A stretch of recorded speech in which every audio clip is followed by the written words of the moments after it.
Hello guys, कैसे हैं आप लोग। आपने हैप्पीएस्ट माइंड्स के बारे में ज़रूर सुना होगा।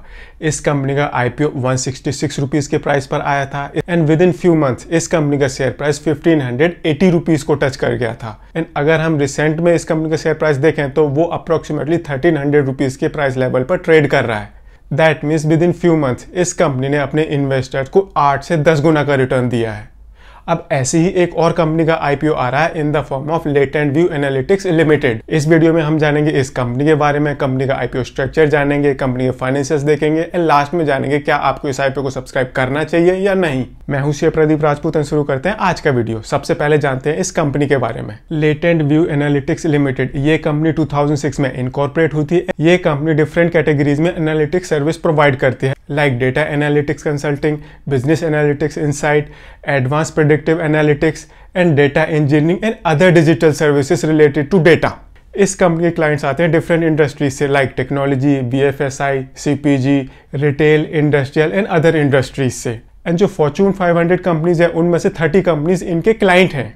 अडोबी, उबेर, 7-Eleven ये कुछ इस कंपनी के फेमस क्लाइंट्स हैं। इस कंपनी का बिजनेस बेसिकली काफ़ी सारी कंट्रीज में फैला हुआ है, like US, UK, Germany, Netherland, Singapore, India etcetera etcetera. ये कुछ अवार्ड्स हैं जो इस कंपनी को मिले हैं। ये दिखाता है दैट ये कंपनी किस लेवल की वर्किंग करती है। अगर हम इस कंपनी की रेवेन्यू देखें तो इस कंपनी की मोर देन 90% रेवेन्यू यूएस से आती है एंड ये कंटिन्यूसली बढ़ती जा रही है। एंड ऐसे ही अगर हम इस कंपनी के कॉम्पिटिटर्स देखें तो यूएस में इस कंपनी के कॉम्पिटिटर्स हैं Cognizant and Accenture.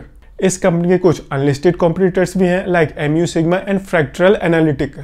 And Happiest Minds इस कंपनी का लिस्टेड कॉम्पिटिटर है। एंड जैसे ही हम हैप्पीएस्ट माइंड्स की बात करते हैं तो हम बात करते हैं लेवल ऑफ वर्किंग की, शेयर होल्डर्स के मल्टीबैगर रिटर्न्स की एंड इनोवेशन की। तो ये कंपनी हैप्पीएस्ट माइंड को अपना कॉम्पिटिटर रिकॉग्नाइज करती है। ये कुछ इस कंपनी के अवार्ड्स एंड रिकॉग्निशन है जो इस कंपनी के लेवल ऑफ वर्किंग को दिखाते हैं।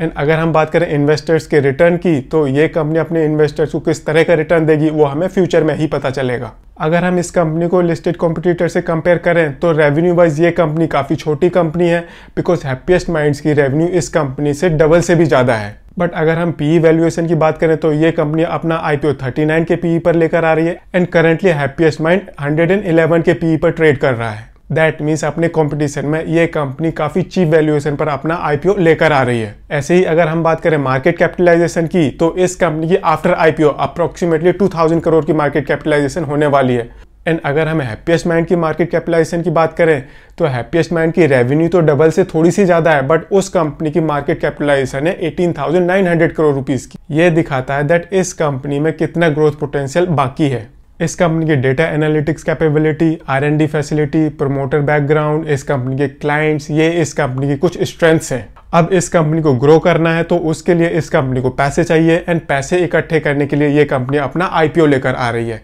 इस कंपनी का टोटल आईपीओ साइज है 600 करोड़ रुपीस का, इसमें से 474 करोड़ रुपीस का फ्रेश इशू एंड बाकी ऑफर फॉर सेल है। एंड जो 447 करोड़ रुपीस कंपनी के पास आएंगे उन पैसों का कंपनी यूज करेगी अपनी इनऑर्गेनिक ग्रोथ के लिए, वर्किंग कैपिटल को मैनेज करने के लिए, अपनी सब्सिडीज में इन्वेस्टमेंट करने के लिए एंड जनरल कॉर्पोरेट पर्पजेस के लिए। कंपनी का आईपीओ 10 नवंबर को ओपन होगा, 12 नवंबर को आईपीओ क्लोज हो जाएगा एंड 22 नवंबर को इस कंपनी के बोथ बीएसई एंड एनएससी में लिस्टिंग होगी। 190 रुपीज से 197 रुपीज का प्राइस बैंड है एंड 19 शेयर का लॉट साइज है। इस हिसाब से आपकी मिनिमम इन्वेस्टमेंट होगी 14,972 रुपीज की एंड मैक्सिमम इन्वेस्टमेंट होगी 1,94,636 रुपीज की। सो अभी तक हमने इस कंपनी के बारे में जाना, कंपनी के आईपीओ के बारे में जाना। अब देखते हैं इस कंपनी के फाइनेंशियल्स। इस कंपनी के assets and net worth continuously increase करते जा रहे हैं। इस कंपनी की रेवेन्यू ये ऑलमोस्ट फ्लैट है। इसके बावजूद इस कंपनी का प्रॉफिट कंटिन्यूसली इंक्रीज होता जा रहा है, बिकॉज इस कंपनी ने अपने कॉस्ट को अच्छी तरह से कंट्रोल किया हुआ है। कंपनी का ऑपरेटिंग कैश जनरेशन ये भी कंटिन्यूसली इंक्रीज होता जा रहा है, जो इस कंपनी के लिए बहुत अच्छी बात है एंड ये इस कंपनी की कैश फ्लो पोजीशन है। इस कंपनी का डेट ऑलमोस्ट नेग्लिजिबल है। ये जब चाहे ये कंपनी डेट फ्री कंपनी बन सकती है।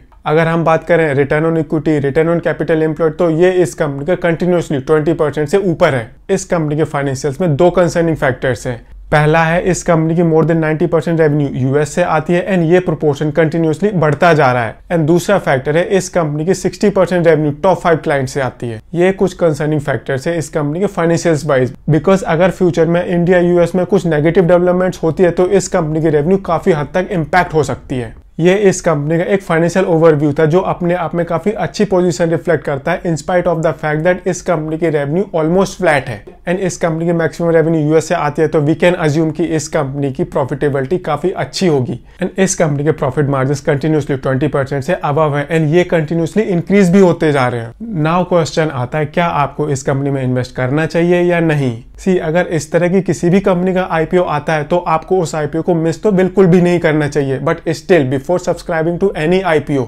You should consult with your investment advisor. And ये कंपनी एक अच्छे वैल्यू प्रोपोजिशन पर अपना आईपीओ लेकर आ रही है तो इसमें इन्वेस्ट करना तो बनता है, बट आपको कुछ फैक्टर्स जरूर कंसीडर करने चाहिए before subscribing to this IPO, जैसे कि इस कंपनी का कॉम्पिटिटर हैप्पीएस्ट माइंड इस कंपनी का कॉम्पिटिटर है एंड अगर हम इस कंपनी के फाइनेंशियल्स को इस कंपनी के आईपीओ को हैप्पीएस्ट माइंड के फाइनेंशियल से या उस कंपनी के शेयर प्राइस से कंपेयर करते हैं तो इस कंपनी का आईपीओ एक काफ़ी अट्रैक्टिव वैल्यूएशन पर आ रहा है। दूसरा फैक्टर है इस कंपनी का यूनिक बिजनेस मॉडल। ये company basically data analytics related services provide करती है एंड ये आज की डेट में एक ग्रोइंग फील्ड है, बिकॉज अगर आप देखोगे तो मार्केट में सबसे ज़्यादा डिमांड डेटा साइंटिस्ट की है एंड अगर कोई कंपनी इस तरह की सर्विसेज प्रोवाइड करती है तो वो company at this point of time अपने कस्टमर को अपने प्रोडक्ट काफ़ी प्रीमियम प्राइसिंग पर बेच सकती है एंड यही रीजन है ये कंपनी एक हेल्दी प्रॉफिट मार्जिन पर ऑपरेट करती है। तीसरा फैक्टर है इस कंपनी का मार्केट साइज। ये कंपनी अप्रोक्सीमेटली 2000 करोड़ की वैल्यूएशन पर अपना आईपीओ लेकर आ रही है। ऑन दी अदर हैंड अगर हम इस कंपनी की मार्केट कैपिटलाइजेशन को हैप्पीएस्ट माइंड्स की मार्केट कैपिटलाइजेशन के साथ कंपेयर करें तो इसमें काफ़ी डिफरेंस है।